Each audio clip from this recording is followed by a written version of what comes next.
കഴിഞ്ഞ മാസം വട്ടിയൂർക്കാവിനടുത്തുള്ള ക്ഷേത്രോത്സവത്തിനിടെയുണ്ടായ സംഘർഷത്തിൽ ഒരാളെ കൊലപ്പെടുത്താൻ ശ്രമിച്ച കേസിൽ വാഴോട്ടുകോണത്തെ BJP കൗൺസിലർ സുഗതൻ പ്രതിയായിരുന്നു. ഈ കേസിൽ ഹൈക്കോടതിയിൽ നിന്ന് ജാമ്യത്തിന് ശ്രമിച്ചെങ്കിലും ലഭിച്ചില്ല. ഹൈക്കോടതി ജാമ്യം നിഷേധിച്ചതോടെ 7-ാം തീയതി ഇയാൾ അന്വേഷണ ഉദ്യോഗസ്ഥനായ വട്ടിയൂർക്കാവ് SHOയ്ക്ക് മുന്നിൽ കീഴടങ്ങേണ്ടതായിരുന്നു. എന്നാൽ സുഗതൻ പോലീസിന് മുന്നിൽ ഹാജരായില്ല. ഇതേ തുടർന്നാണ് വട്ടിയൂർക്കാവ് പോലീസ് സുഗതനായുള്ള അന്വേഷണം ഊർജിതമാക്കിയത്. സുഗതൻ വട്ടിയൂർക്കാവ് CPT ജംഗ്ഷനിലെ വീട്ടിലുണ്ടെന്നറിഞ്ഞ് ചൊവ്വാഴ്ച രാത്രി പോലീസ് സ്ഥലത്തെത്തി. SHO വിമന്റെ നേതൃത്വത്തിലുള്ള പോലീസ് സംഘം വീട് വളഞ്ഞാണ് അറസ്റ്റിന് ശ്രമിച്ചത്.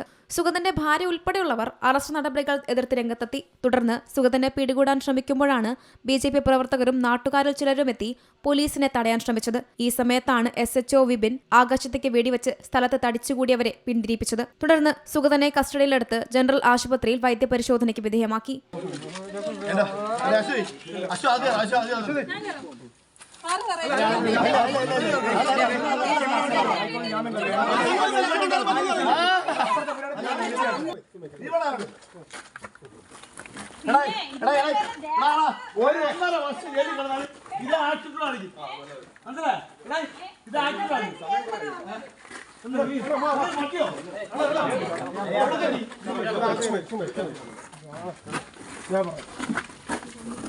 പിന്നീട് കണ്ടോൺമെന്റ് സ്റ്റേഷനിലെത്തിച്ചു. നേരത്തെ തന്നെ ചില ക്രിമിനൽ കേസുകളിലും പ്രതിയായിരുന്ന സുഗതൻ റൌഡി ലിസ്റ്റിൽ ഉൾപ്പെട്ടിട്ടുണ്ട്. കാപ്പ ചുമത്തുകയും ചെയ്തിരുന്നു. അറസ്റ്റ് ചെയ്ത പ്രതിയെ റിമാൻഡ് ചെയ്ത പൂജപ്പുര സെൻട്രൽ ജയിലിലേക്ക് മാറ്റി. Zee Malayalam news, Thiruvananthapuram. ഏറ്റവും പുതിയ വാർത്തകളും വിശേഷങ്ങളും വിരൽത്തുമ്പിലറിയാൻ സീ മലയാളം ന്യൂസ് എല്ലാ ഡിജിറ്റൽ പ്ലാറ്റ്ഫോമുകളിലും ലഭ്യം.